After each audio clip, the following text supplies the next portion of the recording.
Hey YouTube, it's JP Dillon, aka Jordan Pure, with another repair tip video. These are the venerable Sony XB700s, which I like very much. I've had these for about 8 years. And finally, the plug on them has died. The right channel drops, and when I wiggle this part of the plug, everything comes back to normal. And this is a flat cord. The fact that it's taken it 8 years is remarkable. Most of the other cans I've had die within a few years because I use these daily.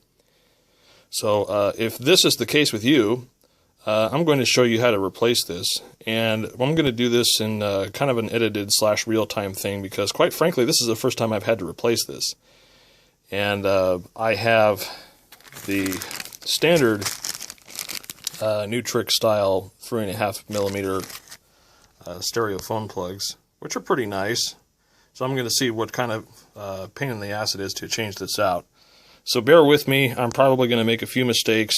I've never done this before. So let's proceed by getting this strapped up to the lamp and getting the plug apart. So here's the plug. And really all this is just a protector. So you peel this back, if I can. And this exposes the actual plug. Let's see if we can get it to focus here. Here we go. Plug cord enters there. This was the point of sensitivity. So what we'll do is I'm going to go about an inch or so back, about here, and cut it. We'll strip the jacketing away and see what it looks like. So when you cut the cord, what you see is they group the left and right together here, and then the common is here. So this should be fun. I have to very carefully cut away at this jacket and expose those, and then we'll have to strip off the insulation on those as well. It's an enamel based, so you usually have to heat and scrape. And I think I'm going to abandon the L-shaped thing. I don't think it's really going to work well for my purposes. I prefer the straight anyways. So let's see if I can get some tools and cut this away. Probably the best approach is going to be slicing down the middle where there's no wire to a point where it looks like we have two exposed regular wires, and then using wire strippers to strip away the rubber. So let's give that a try. Let me get some tools. So let's take an X-Acto, and we're going to go right down the middle here.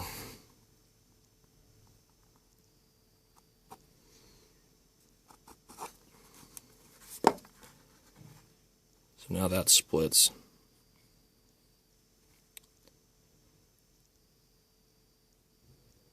And what let's try to do is get our wire strippers and see if we can trim some of this back. This is just very carefully. Okay. So there we've got our left and our right exposed there. Let's see if we can do the same for the other side. And then I want to show you guys something, because this, I didn't even know this about these headphones, but this is pretty cool. And then we've got two more. This is actually two separate conductors per driver, which makes sense because the cord splits. And I'm going to guess that the two copper looking ones are the commons, and this is the right and this is the left. Now if we get up close and personal with this, if it'll focus, I'm not sure if it will. Yeah, okay, so I don't know if you can see that, but there's actually two layers of jacket here. The outer layer, and then there's an inner layer. So that's why this cable's lasted so long, is because it's very robust. And all I have to do is try to strip away enough of this that we can make this usable. We'll tie the negatives together, and then we'll deal with the separate left and right channel. So that's pretty cool. It's definitely not a cheap thing. These were actually very well made. Okay, so I've now got everything I want stripped away. What I'm going to do now is tie the negatives together.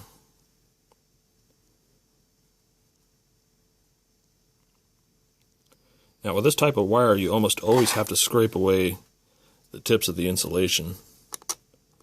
Otherwise, you're not going to get any conductivity. It's a clear enamel insulation, and they do that so obviously things don't short out while they're inside of the jacket.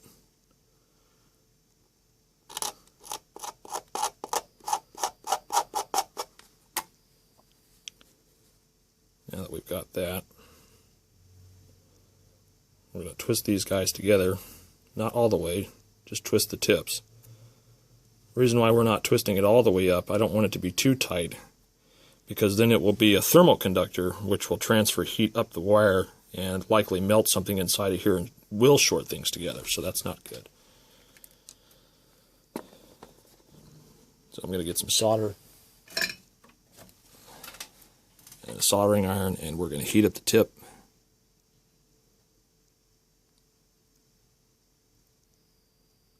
And you heat it up to burn some of the enamel off. You can see it's kind of turning black there.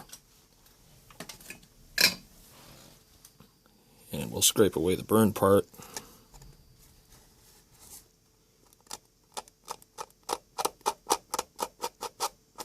Once we got that scraped away,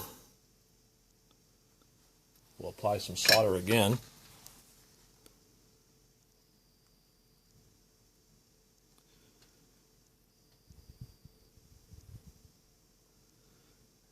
And you can see a little bit more of it's getting charred.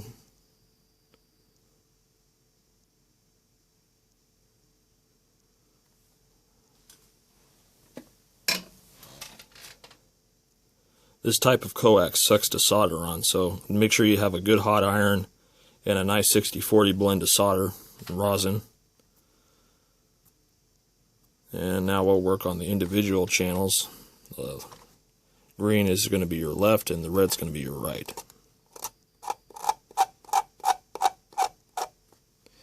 And you don't want to apply too much pressure, because then obviously you're just going to strip away all of your actual wire. They incorporate this nylon into the wire to make it more rigid, have a greater strength. Okay, let's heat up our left channel.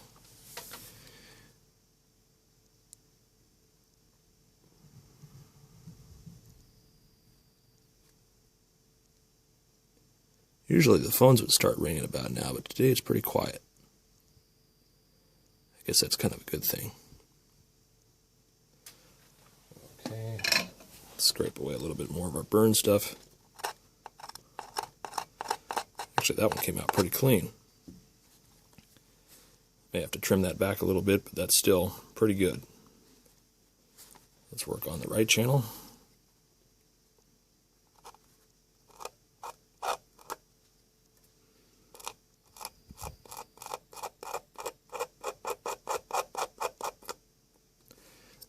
Gotta get this out of the way. I keep nicking it. I don't want to cut it.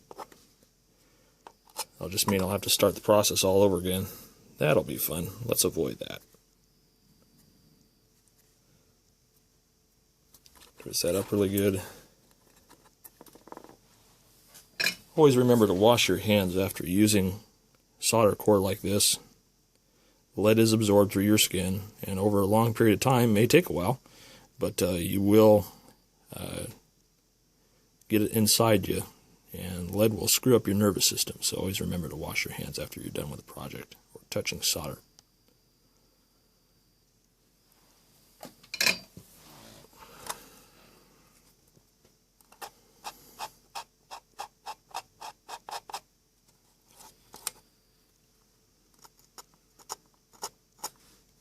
Okay, be right back. I'm going to go get a meter and we'll check for coil resistance. So what we're going to do here is check to make sure that we have coil resistance between the left and right. That will tell us if we stripped away enough insulation. So we got 24 there.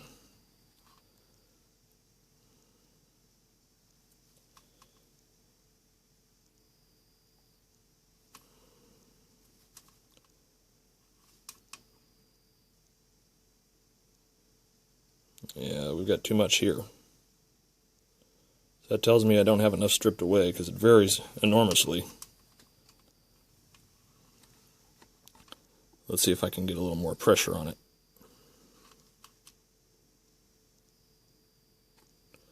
Let's make sure I'm not reading that. Okay. So yeah, the right channel's a little touchy. So we need to scrape and add a little more solder to it. So let's just go ahead and do that.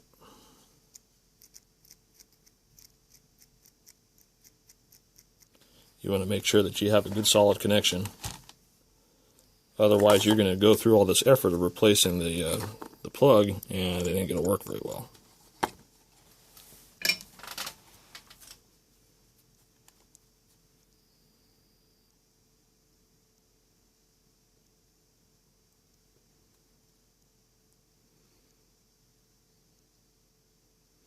You can see there was still a lot of that enamel and fuzzy crap on there. Let's scrape that away.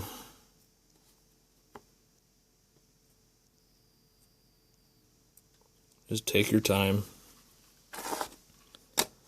Let's set our meter up here and check it again. So now we've got a solid 24.5. Okay. So we've got continuity, that's good.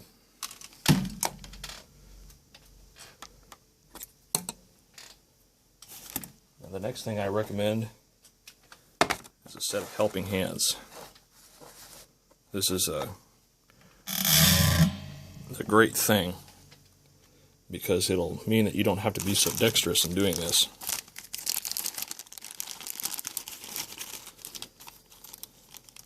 So let's get what we need. Now here's the challenge, is getting that through the hole without distorting or breaking it. So let's feed that through. Yeah, it's going to fight me.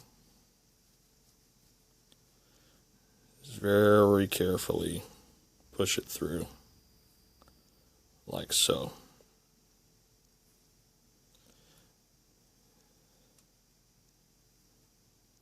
And make sure that you can turn it without twisting the cable, like this. See, I'm not twisting the cable much. If I pull this taut and I twist this, it doesn't want to twist up the cable too much. That's good, because that means that when you go to screw this back on the plug, it doesn't try to rip your work out from underneath you. And here's the common 3 terminals. The short one's the left one, the longer one's the right one, and this is obviously your common. So what I'm going to do, see if you can see this here. I first want to get these fed and started. It looks like this is going to fight me.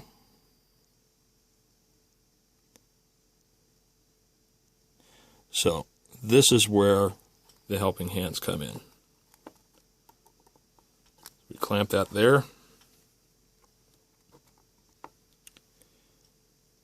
And let's just go ahead and pull back on that. And we're going to clamp this in a way that I can better manipulate it to the work area, like so.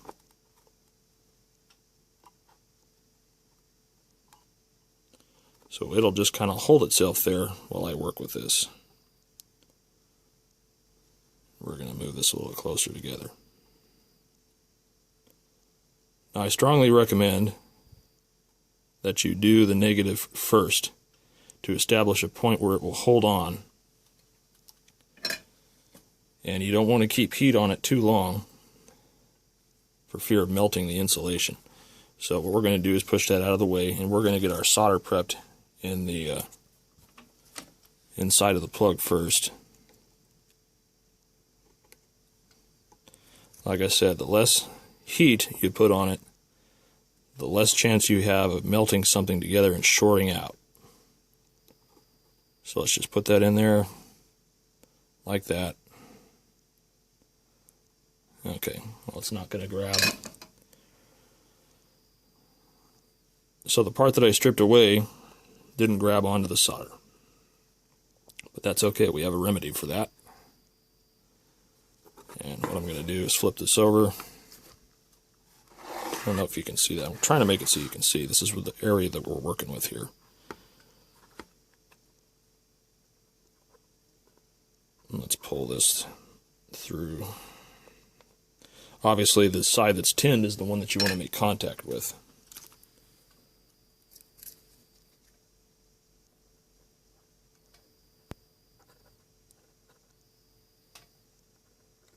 Okay, so that's in there. Go ahead and blow on that to cool it down. The less heat for the shorter time, the better, because then this doesn't get hot and it doesn't melt the jacket, which would be bad. So now what we're going to do is just like I thought. I'm going to have to trim this back a little.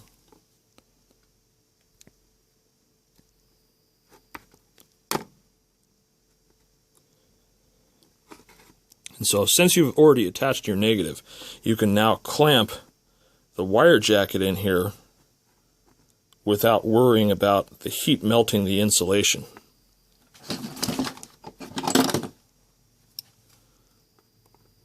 And so again, here's where the helping hands come into play. Is you can get rid of the little kink, which will help you work better.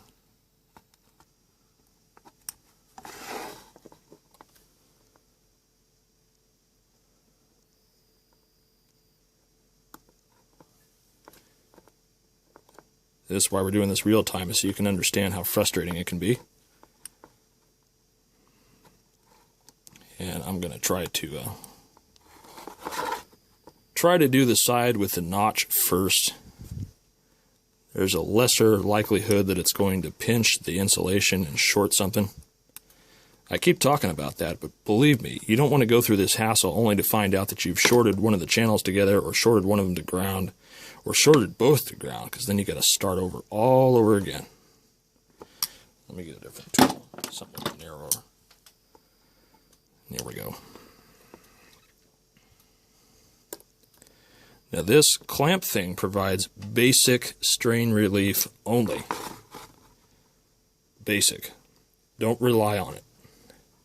What I will usually do after I'm done with all this mess is encase the thing in epoxy. Once I validate that it works, of course. This is designed for a round cable, so this is making it a little difficult.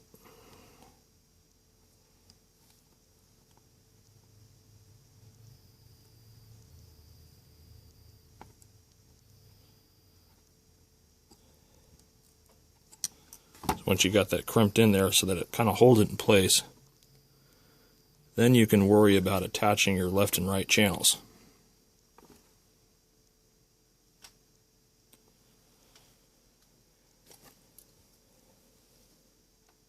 So let's separate this. Now the next thing you want to do is get the negative away from your work area.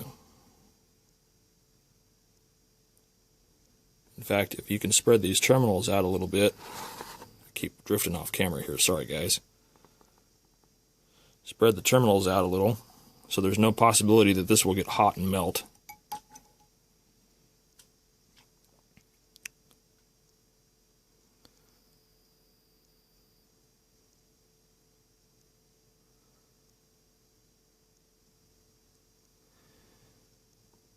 We can attach our... I have these reversed. Alright, good thing I checked that before I soldered it in.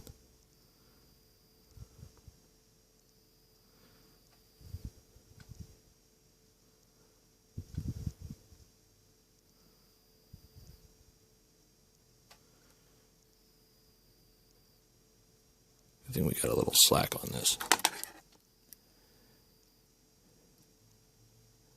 I'm sure you guys will fast forward. This is boring as hell.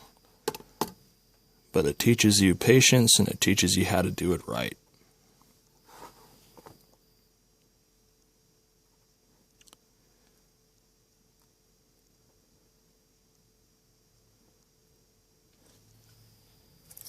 So prep your surface that you're going to solder to. In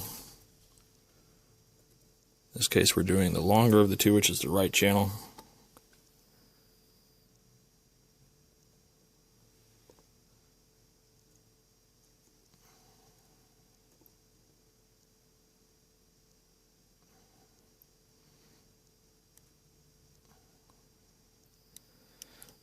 right.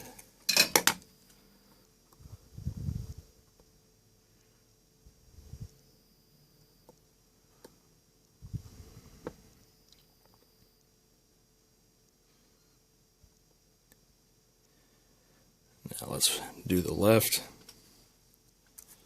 And once we get that soldered in, we'll verify that it works. So add solder to your work area first. Always heat the work area.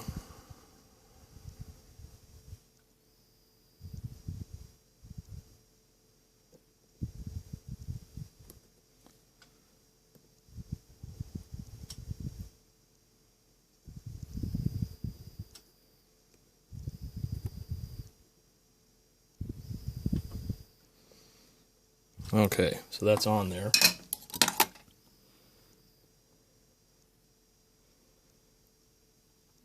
I don't know if you can see that. Let's see if I can zoom in a little. And of course it wants to defocus. I hate it when it does that. Okay, there we go. So you can see now that I've got both the red and the green attached. This is a little sloppy. Let's pick at this, make sure it's not going to come off. Nope, it's pretty secure.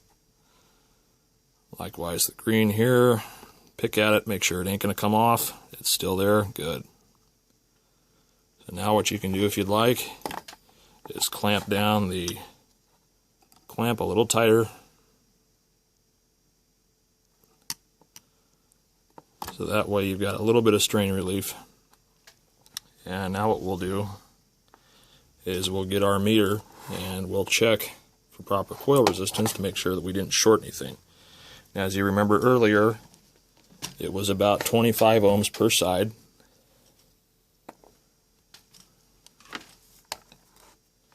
So let's see what it is. So we've got our common, and let's look at our right channel.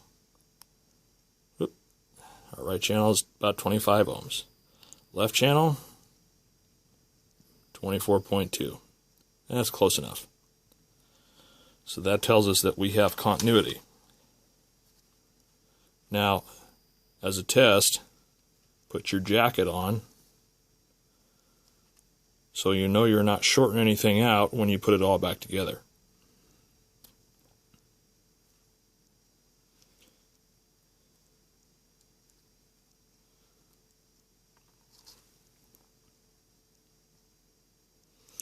You remember that rotational test we did? So put the jack together and then take your measurements again. This will tell you whether the metal jacket, if you have one, is shorting anything out. So let's check the right, 25 ohms. Let's check the left, 24 ohms. So we're good. So now the last thing that I'll do as some structural reinforcement is to encase this in epoxy. So let me get the stuff I need and then we'll proceed with that. So here's the epoxy you can use. This is sold through Parts Express as their 5-minute quick cure epoxy. It's also made by Boss Smith Industries. Very nice, quick setting, 5-minute epoxy. I recommend this over JB Weld Quick because obviously the JB Weld has some steel in it which could be somewhat conductive, which would create a leakage path and diminish your stereo separation. This is non-conductive. It actually does set in about 5 minutes and it's easy to work with. So I'm using this piece of cardboard to mix things on, and you mix equal parts of it. So let's go ahead and do that.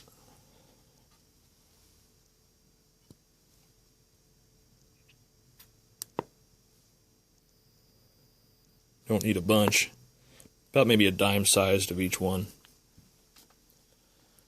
And I'll tell you, the red stuff smells terrible, so just be prepared.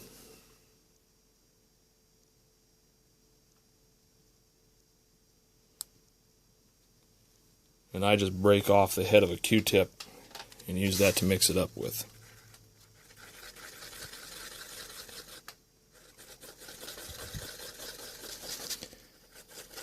And you may see the helping hands off to the side again, which we're going to use to aid us. So when it gets to this kind of milky appearance, it's ready to apply. And you got to do this quickly because, again, it sets in about 5 minutes. So we're going to put this up here. I'm going to tilt it back a little bit, see if I can get the camera to focus.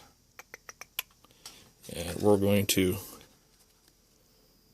apply a generous amount in here. Now this does a few things. This seals it from the elements, and it adds strain relief, because I really don't trust little metal clamps. They work, but epoxy is better under heavy abuse, and I'm sure this will get heavy abuse. And you just coat it, and see, it's thick, it doesn't run. If it's running, you didn't mix it right. And the phone calls come in. So now, push your, it's going to dribble. Push your cord, get your cover up in here, seal it up.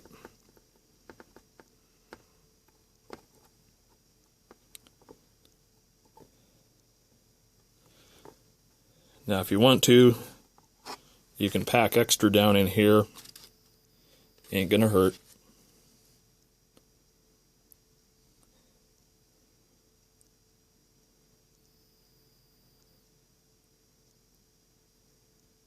Like I said, add strain relief. Makes it so that there's a lesser probability that you're going to have a failure inside of the plug. Now if you want it to look neat and pretty after you're done packing it in here, you can wipe all of this away, which is what we're going to do. And clean up the little bit I got on the clipboard.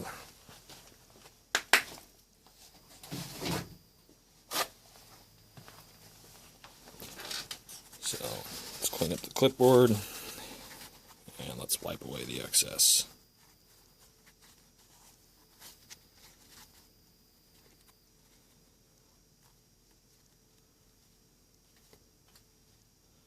So there we have it.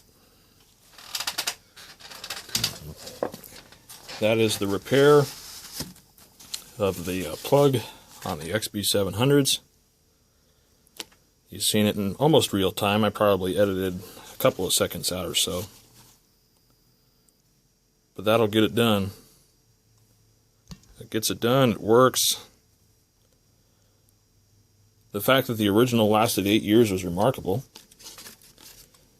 But now we've got something on there of decent quality. Again, just because I'm anal about this stuff, we're going to double check it. 24 and 24. So that's it. It's happy. So I hope you guys will have found this video useful. This is the, let's see, this is the Rian, not the new trick. I thought it was a new trick. Anyway, this is the Rian metal 3.5mm plug. I think I got these through Mauser. Very robust, all metal. The epoxy's starting to cure up, so that's awesome. Just take your time, strip it back very carefully. Don't rush yourself. And you too should be able to fix this. Make sure to use a hot soldering iron, 50 watt or better. Thanks for watching the video. More stuff to come soon.